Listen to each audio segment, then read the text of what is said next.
ब्रह्मा जी मन में विचार करने लगे, क्या करें भैया, कुछ समझ ही नहीं आ रहा है। तब अपनी नासिका को, तब ब्रह्मा जी ने मन में विचार किया कि भाई अब तक हमने केवल पुरुष ही पुरुष बनाए, स्त्रियां नहीं बनाई। बहुत ध्यान से सुनना। ब्रह्मा जी ने मन में विचार किया, अभी तक हमने केवल पुरुष बनाए हैं, लेकिन पुरुष को यदि भजन से छुड़ा करके कर्म में लगाना है, उससे मेहनत करवानी है, तो उसके लिए माताओं को बनाना पड़ेगा। तब ब्रह्मा जी ने अपने अंग के 2 भाग किए और दाहिने अंग से स्वयंभू मनु और बाम अंग से शत्रुपा का निर्माण किया। भागवत में वैसे स्पष्ट वर्णन है कि माताओं का सृजन ही इसलिए हुआ ताकि पुरुष सृष्टि चला सके, नहीं तो हम सब भजनानंदी बाबा बने घूम रहे होते इधर उधर, हिमालय पर जाकर के रहते, ब्रह्मा जी से ही उत्पन्न होते, ब्रह्मा जी में विलीन हो जाते। लेकिन वास्तव में हम सृष्टि में रहते हैं, संसार में रहते हैं। विवाह इसीलिए कराया जाता है ताकि व्यक्ति अपने कर्म को समझे, अपने जीवन के दायित्वों को समझे, और वो दायित्व उसको कौन समझाता है? उसकी पत्नी।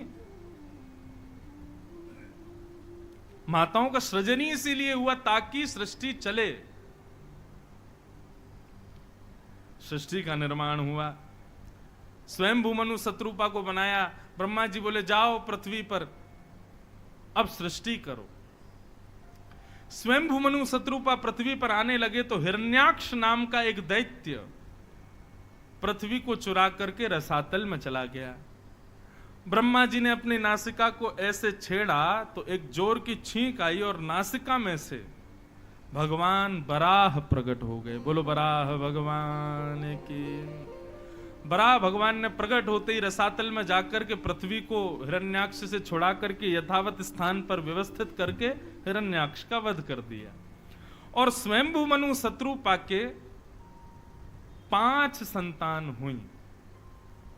कौन कौन? 3 पुत्री 2 पुत्र। पुत्री कौन है? आकुति, देवहूति, प्रसूति, और 2 पुत्र हैं प्रियव्रत और उत्तानपाद। अब इन्हीं 5 के वंश में ही आगे चल करके हम सब इन्हीं से ही प्रकट हुए हैं। यदि कोई व्यक्ति अपना गोत्र भूल जाए, उसको श्योरिटी ना हो कि मेरा गोत्र क्या है, तो वो स्वयंभू मनु को याद करके संकल्प ले सकता है, उसका गोत्र पूर्ण माना जाएगा। क्योंकि आदि मानव, ये आदि मानव उनको मत लेना जो आपने स्कूल में पढ़े हैं।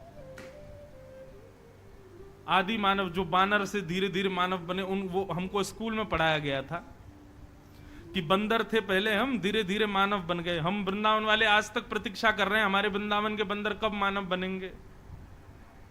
तो आज तक मानव ही नहीं बने, अभी तक बंदर ही हैं। ये सब कपोल कल्पना हमको पढ़ाई गई। भागवत का विज्ञान है 3 स्कंद। कभी घर जाकर के 3 स्कंद की पूरी हिंदी अनुवाद पढ़िएगा, आपको विज्ञान समझ में आएगा किसे कहते हैं। सबसे पहले मानव पृथ्वी पर कौन आए? स्वयंभू मनु और शत्रुपा। और इन दोनों ने 5 बालकों को जन्म दिया। अब जो कथा यहां प्रारंभ हो रही है, ये स्वयंभू मनु शत्रुपा की प्रथम पुत्री हैं। इनका नाम है देवहूति। देवहूति का विवाह कर्दम नाम के प्रजापति के साथ में हुआ। ये कर्दम कैसे हुए? ये ब्रह्मा जी की छाया से उत्पन्न हुए। कर्दम जी के साथ में देवहूति का विवाह हुआ और विवाह के पश्चात 9 पुत्री और 1 पुत्र हुए। और वो पुत्र कौन है? भगवान कपिल। बोलो कपिल भगवान की जय। आज सारे अवतार होंगे लाइन से। अभी बराह हो गए, अब कपिल हो गए, अब गिनते जाना कौन कौन आ रहे हैं। कपिल भगवान का अवतरण हुआ। अब थोड़ा सा इसको विस्तार से सुनिएगा, बहुत अच्छी कथा है। कपिल देवहूति संवाद।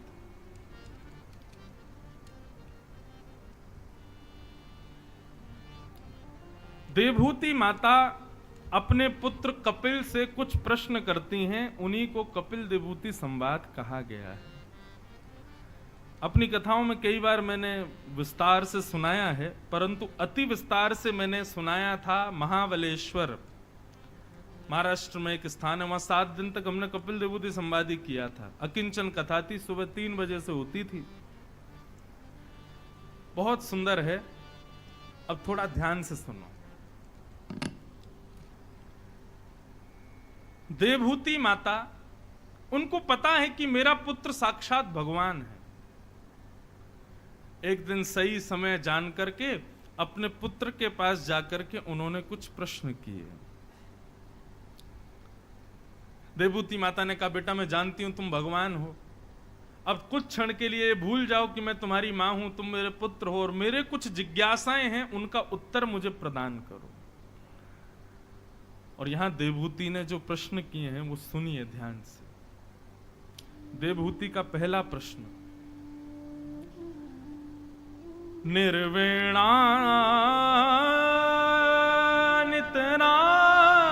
भूमि असद इंद्रियतषणात्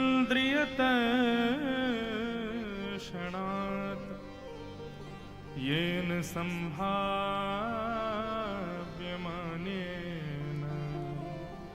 प्रपन्नान्धं तम प्रभो। बहुत सावधानी से सुनो। देवभूति माता कह रही है, हे भगवान,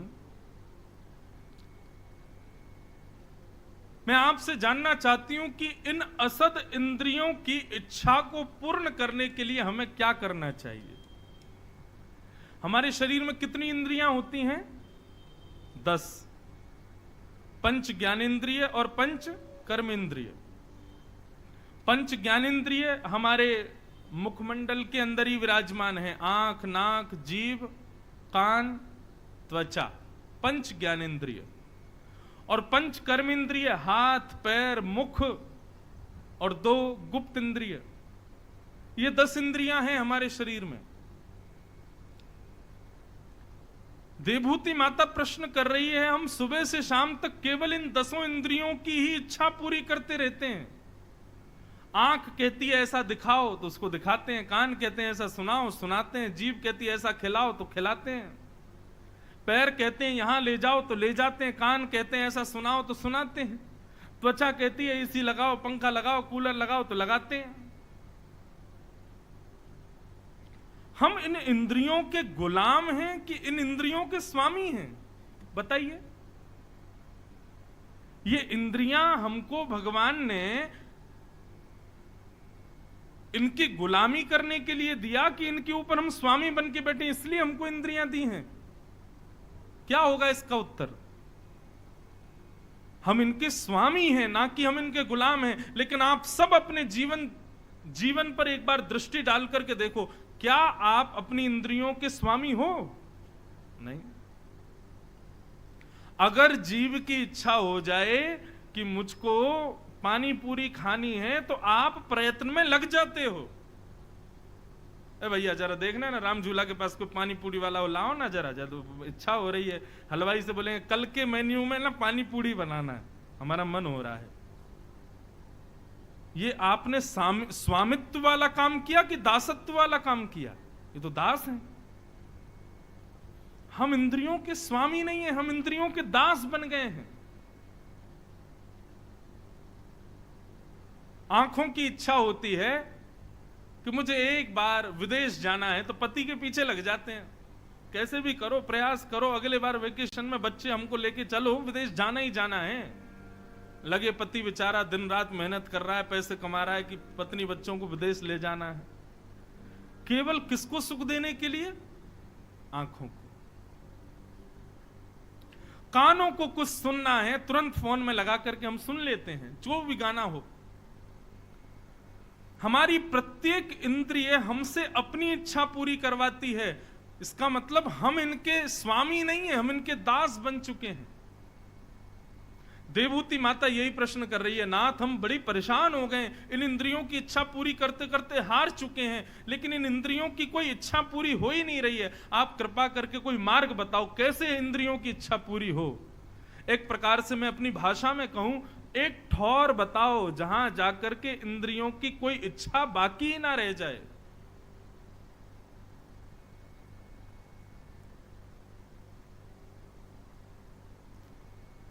व्यक्ति केवल अपनी इंद्रिय सुख के लिए पाप करता है, व्यक्ति केवल अपनी इंद्रिय सुख के लिए जानवरों को मार के खा जाता है, व्यक्ति केवल अपनी इंद्रिय सुख के लिए अपने धर्म शास्त्रों के विपरीत काम करता है, केवल अपनी इंद्रिय सुख के लिए माता पिता को कष्ट देता है।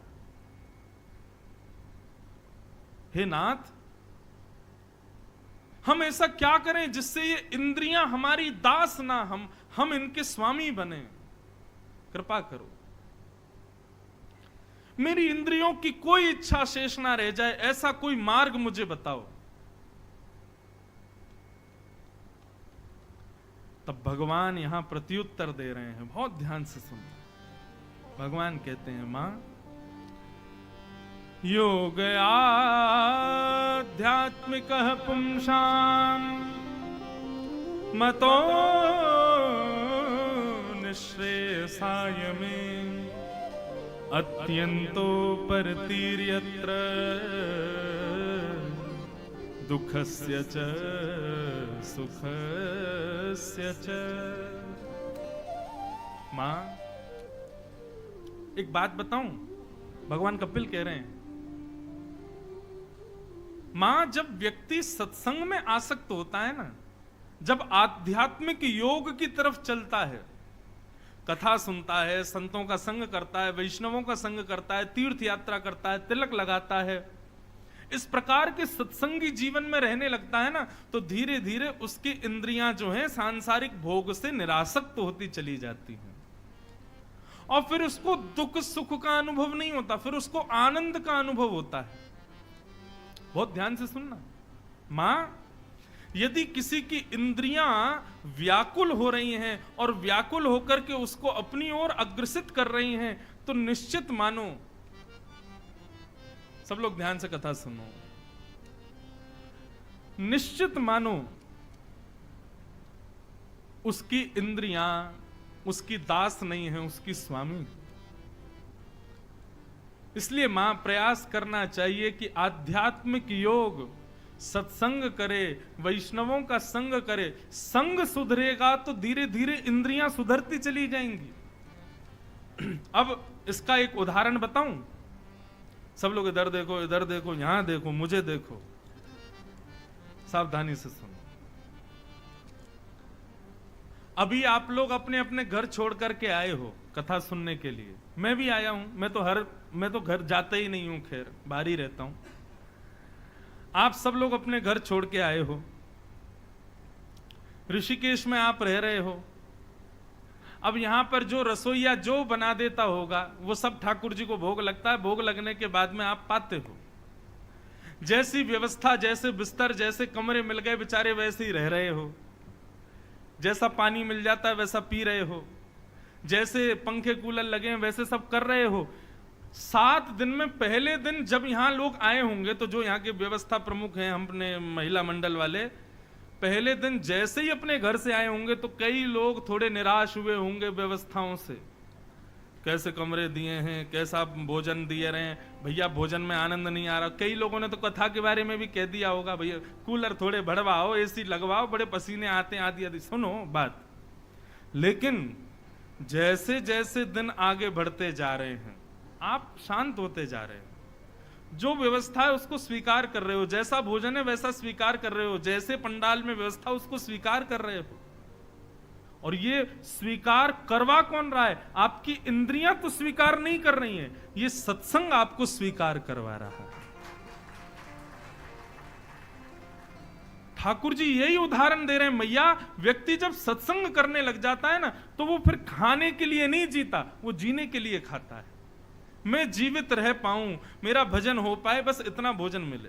अब आपको हम अपनी बात बताएं, अब हमको इतनी कथाएं करते हैं, हर एक हफ्ते में हमारा पानी बदल जाता है, हर एक हफ्ते में हमारा भोजन बदल जाता है, हवा बदल जाती है, कमरे बदल जाते हैं, बिस्तर बदल जाता है। ऐसे में कैसे सरवाइव करे आदमी? देखने में बहुत आसान लगता है कि इनकी लाइफ बड़ी सेट है, घूमते ही रहते हैं हवाई जहाजों में, हैं यहां से वहां से यहां, लेकिन आंतरिक कितनी दुविधाएं सहन। अब देखो, अब हम यहां आप लोगों से कनेक्ट हो गए, बुद्धि से हो गए, मन से हो गए, इंद्रियों से हो गए, विचार से हो गए। लेकिन 24 को यहां सुबह कथा पूरी करके तुरंत भागेंगे जगन्नाथपुरी। 25 से जगन्नाथपुरी में कथा, वहां नए लोग, नया स्थान, नया बिस्तर, नया पानी, नई हवा, नया भोजन, नए लोग, सब कुछ नया। अब यहां से कनेक्शन बना के वहां जाके कनेक्शन बनाना है। 2 दिन तक तो आप ही लोग दिखोगे, आप ही लोग याद आओगे, फिर 2 दिन बाद वो लोग अच्छे लगने लग जाएंगे, फिर वहां उनसे 7 दिन में कनेक्शन बनेगा, वहां कथा पूरी करे, तुरंत फिर वृंदावन में कथा, फिर वहां नए लोग, नई जगह, नया सब कुछ। इतना स्टेबल हमको कौन करवा पाता है? ये भागवत की कथा, ये सत्संग।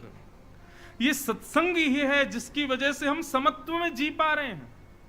दूसरी बात, आप हमारा भोजन देखो, घिया की सब्जी, तोरई की सब्जी, हरी बीन्स की सब्जी, आलू के तो नंबर ही नहीं आते 7 दिन तक। क्यों ऐसा साधारण भोजन करते हैं? क्यों? क्योंकि कथा करने के बाद में बस ये रहता कुछ भी हो मिल जाए, बस 2 रोटी पानी है, प्रेम से रहना है, ज्यादा भोजन की भूख नहीं रहती, ज्यादा कुछ विशेष खाएं, एक आध दिन कभी उत्सव में सब लोग मिलकर कुछ खा लें तो बात अलग है, बाकी सामान्य सब प्रसाद पाते हैं। क्यों? इंद्रियां धीरे धीरे अपनी इच्छाओं को समेट लेती हैं जब आप बहुत सत्संग करते हो तब। अभी आप में से कई लोग ऐसे होंगे जिनको बिना सोफे के, बिना ऐसे पड़े बैठा ही नहीं जाता, लेकिन नीचे बैठे हैं, ऊपर ठोस कुर्सी पे बैठे हैं, तो 5-5 लाख के सोफा पे बैठ करके भी वो प्रसन्नता नहीं होती होगी जो यहां नीचे बैठ करके आप प्रसन्न दिख रहे हो। किसकी बदौलत? सत्संग की बदौलत। मां, यही प्रत्युत्तर भगवान कपिल दे रहे हैं। व्यक्ति जब सत्संग में आसक्त हो जाता है ना मां, तो उसकी इंद्रियों की इच्छाएं धीरे धीरे शांत होने लगती हैं, समिटने लगती हैं, समाप्त होने लगती हैं। अब आप एक बात सुनना, कथा में सबसे ज्यादा आने वाले लोगों का एज ग्रुप क्या होता है? सबसे ज्यादा पूछ रहा हूं मैं, 35-40 से ऊपर के ही आते हैं ज्यादातर लोग, उससे नीचे के बहुत कम हैं। आते हैं लेकिन बहुत कम लोग आते हैं। तो 35-40 से ऊपर वाले लोग इतनी कथाएं सुनते हैं, और उन लोगों की इच्छाएं देखो। घर में बच्चे कहेंगे पिज्जा बनाओ, बर्गर बनाओ, लेकिन बड़े लोग क्या, अरे भैया भिंडी खा लो, करेला ही खा लो, रोटी में काम चला लो। क्यों? धीरे धीरे आयु बढ़ती है तो सत्संग बढ़ रहा है, सत्संग बढ़ता है तो धीरे धीरे इंद्रियां शांत होने लगती हैं। 15 साल की उम्र में जन्मदिन मनाने का उत्साह जितना रहता है 50 साल की उम्र में उतना नहीं रहता। आप तो 50 की बात कर रहे हो, हमारा पिछले वर्ष मेरा 26वां जन्मदिन था, और जब 26वां जन्मदिन था तो रात में आंसू आ रहे थे आंखों से। अपनी निजी बात बता रहा हूं। क्यों? मन में आया हम 26 के हो गए, अब इच्छा सी नहीं हो रही कि जन्मदिन मनावें, और फिर मन में भाव आए, ठाकुर जी अब कितने दिन और रह गए, क्या पता 30 का जन्म हो, 35 आयु हो, 40 आयु हो, 50, 60 भी हो तो कम ही है, 100 तो पूरी होनी चाहिए। अब इतना ही भजन कर पाएंगे? भगवान जल्दी जल्दी कथाएं करो, खूब भजन करो, खूब सेवा करो, बहुत कम समय रह गया। तो जब आप आध्यात्म से कनेक्टेड हो जाते हैं, सत्संग करने लग जाते हैं, वैष्णव जनों के संग उठना बैठना खाना पीना करने लगते हैं, तो धीरे धीरे आपकी इंद्रियों की इच्छाएं जो हैं वो समिटने लग जाती हैं, वो सामान्य होने लगती हैं, वो समत्व में आने लग जाती हैं। और ये आप अनुभव करोगे।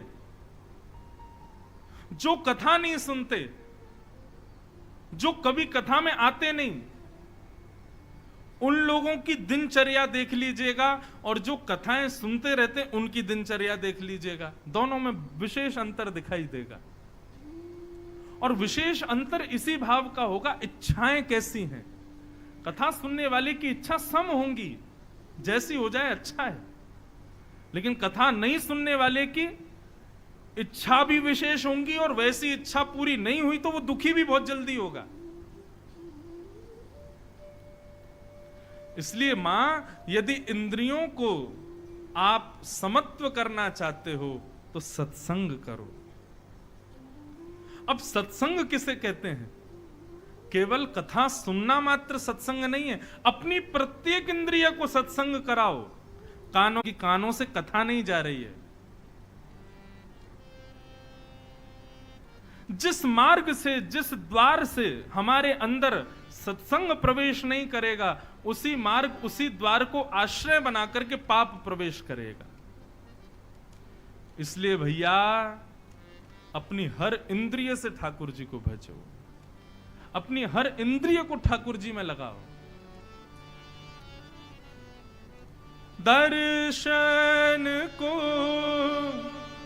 नैना तपे,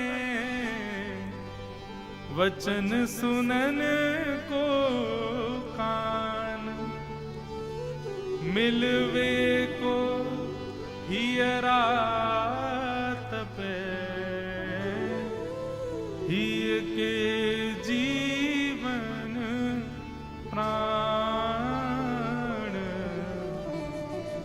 गोवर्धन वासी सांवरे, गोवर्धन वासी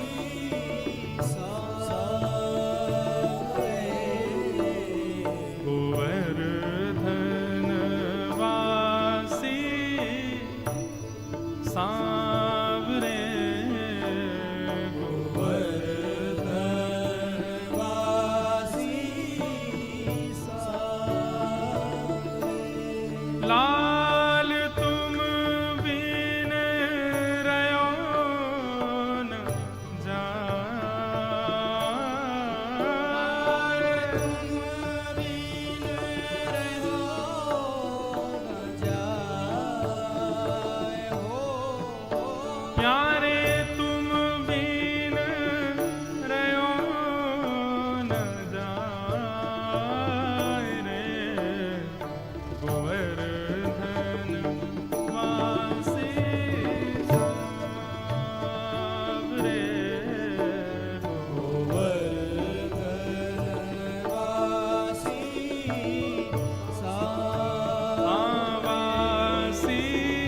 सांवरे।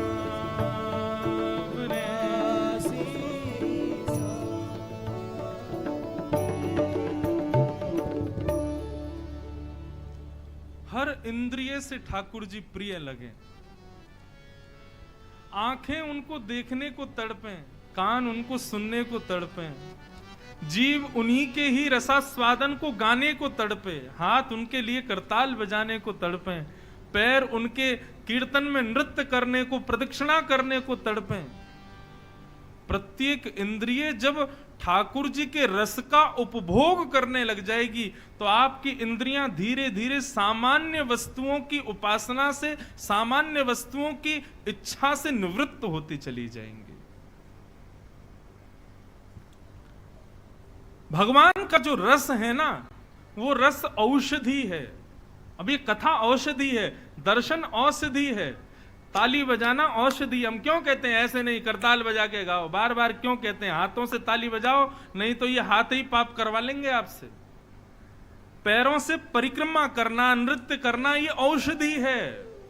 नृत्य सामान्य गानों पर नहीं, भगवत भजन पर।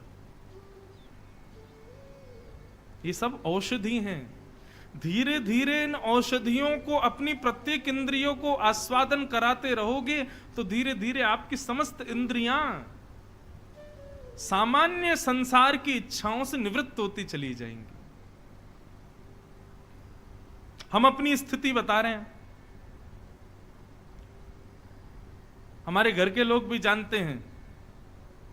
हमको कहीं ले जाओ, लेकिन किसी का विवाह हो रहा हो वहां मैं नहीं जा पाता। क्यों? क्योंकि विवाह क्षेत्र में, विवाह क्रम में सब सांसारिक क्रिया होती हैं। भोजन तो सांसारिक, नृत्य तो सांसारिक, वहां पे वो वर वधू जो है वो उनका सब जो भी होता है ठीक है, वो जरूरी है। एक दिन आपको महाराज जी आपका भी तो होना है, ठीक है, सब बात अपनी जगह उचित है। लेकिन पता नहीं क्यों इतनी सांसारिक स्थितियों में मेरी इंद्रियां प्रसन्न नहीं होती। मैं अपनी स्थिति बताऊं, कभी जभी की बात अलग है, कभी जभी थोड़ा आनंद कर लें, कुछ खा लें, कुछ पी लें, कहीं घूम लें, कुछ कर लें, लेकिन रोज के नित्य क्रम में तो वो स्वीकार नहीं होता, क्योंकि इंद्रियां अब भगवत रस की आस्वादन में आ चुकी हैं, अब वो सांसारिक वस्तु को स्वीकार नहीं कर पाएंगी।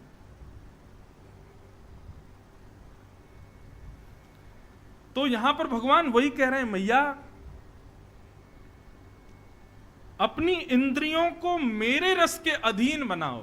मैं अपनी कथा में कहा करता हूं, देखने का मन करे तो देखो हमारे वृंदावन को, देखने सुंदरता में ज्यादा ही आसक्ति है तो राधारमण जी को देखो, ज्यादा ही सुंदर स्वर सुनने की आपकी इच्छा है तो कभी हमारे ब्रज के पदों को सुनो, आपको ज्यादा ही स्वादिष्ट भोजन करने की इच्छा है तो आओ हमारे वृंदावन में 56 भोग ठाकुर जी जब लगाते हैं उसके बाद पाओ उसको,